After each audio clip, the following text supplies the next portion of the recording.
முதலமைச்சர் மு.க.ஸ்டாலின் வள்ளுவர் சிலை மற்றும் விவேகானந்தர் பாறையை இணைக்கும் 37 கோடி ரூபாய் செலவில் உருவாக்கப்பட்ட கண்ணாடி நிலை பாலத்தை முதலமைச்சர் மு.க.ஸ்டாலின் திறந்து வைத்து பார்வையிட்டு வருகிறார்.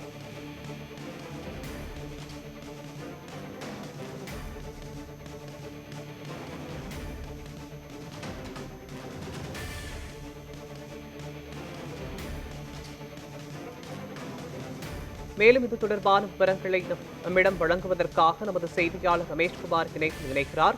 ரமேஷ்குமார், கன்னியாகுமரி என்பது மிகப்பெரிய சுற்றுலா தலமாக இருந்த போதிலும் வள்ளுவர் சிலை மற்றும் விவேகானந்தர் பாறையை சென்று பார்க்க வேண்டுமானால் இருமுறை சென்று பார்க்க இருந்த நிலையில் தற்போது தமிழக அரசு சார்பில் கண்ணாடி இழை பாலம் இருக்கிறது. இது தொடர்பாக சுற்றுலா பயணிகள் என்ன மாதிரியான ஒரு மனநிலையை ஏற்படும்? மேலும் கன்னியாகுமரிக்கு இது கூடுதல் சுற்றுலா பயணிகளை ஈர்க்கக்கூடிய வகையில் அமைக்கப்பட்டிருக்கிறதா? நிச்சயமாக மோகன், சுற்றுலா தலத்தை பொறுத்தளவில் இந்தியாவிலே கன்னியாகுமரி என்பது மிகப்பெரிய ஒரு சுற்றுலா தலமாக இருக்கிறது. காரணம், இந்தியாவின் ஒரு எல்கையாகவும் அதே போன்ற ஒரு தொடக்க பகுதியாகவும் இருக்கின்ற பகுதி என்பது நாள்தோறும் ஆயிரக்கணக்கான சுற்றுலா பயணிகள் வந்து இதுக்கும் திருவள்ளுவர் சிலையும் சரிதான், அதே போன்று அதிகம் விவேகானந்தர் பாறையும் தனித்தனியாக பார்க்க வேண்டிய ஒரு சூழல் என்பது இருந்து வந்தன.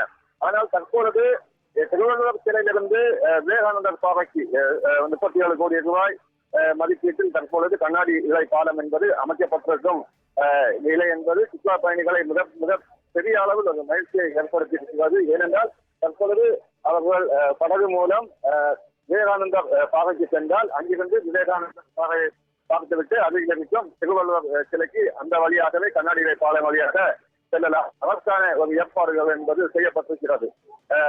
இதனால் சுற்றுலா பயணிகளுக்கு ஒரு சிரமம் என்பது தவிர்க்கப்பட்டிருக்கின்றன. இதனால் வருங்காலங்களில் இனியும் ஏராளமான சுற்றுலா பயணிகள் இங்கு வர வாய்ப்பு என்பது இருக்கின்றன. இந்த நிகழ்வு இன்றைய தினம் 37 கோடி ரூபாய் மதிப்பில் கண்ணாடி இழை பாலம் என்பது முதல்வர் துவக்கி வைக்கப்பட்டிருந்தாலும் வருகின்ற 1ஆம் தேதி முதல் மக்கள் பார்வைக்காகவும் அதே போன்று மக்கள் சென்று வரவும் அனுமதி என்பது வழங்கப்படுகிறது. இன்றும் நாளையும் முதல்வர் நிகழ்ச்சி இருப்பதால் சுற்றுலா பயணிகளுக்கு கடும் கட்டுப்பாடுகள் என்பது இந்த பகுதிகளில் விதிக்கப்பட்டிருக்கின்றன. 1ஆம் தேதி முதல் அனைத்து சுற்றுலா பயணிகளுக்கும் அங்கு சென்று வர அனுமதி என்பது வழங்கப்படுகிறது. அதன் பிறகு சுற்றுலா பயணிகள் அங்கு சென்று அவர்கள் மகிழ்ச்சியை வெளிப்படுத்த ஒரு வாய்ப்பு என்பது ஏற்பட்டிருக்கிறது.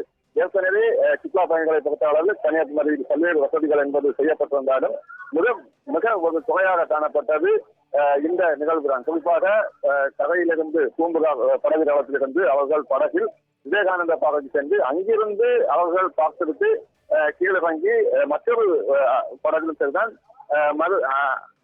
சற்று அருகில் இருக்கும் திருவள்ளுவர் பாறைக்கு செல்ல வேண்டும். ஆனால் இனி அந்த மாதிரி ஒரு நிலைமை இருக்காத வண்ணம் இந்தியாவிலே முதலாக ஒரு கண்ணாடி இழை பாலம் என்பது கன்னியாகுமரி கடல் பகுதியில் தற்பொழுது ஏற்படுத்தப்பட்டிருக்கிறது.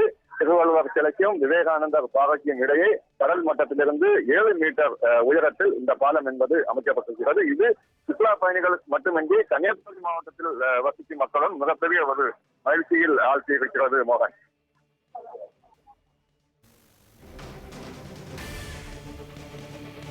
விவரங்களுக்கு நன்றி ரமேஷ்குமார்.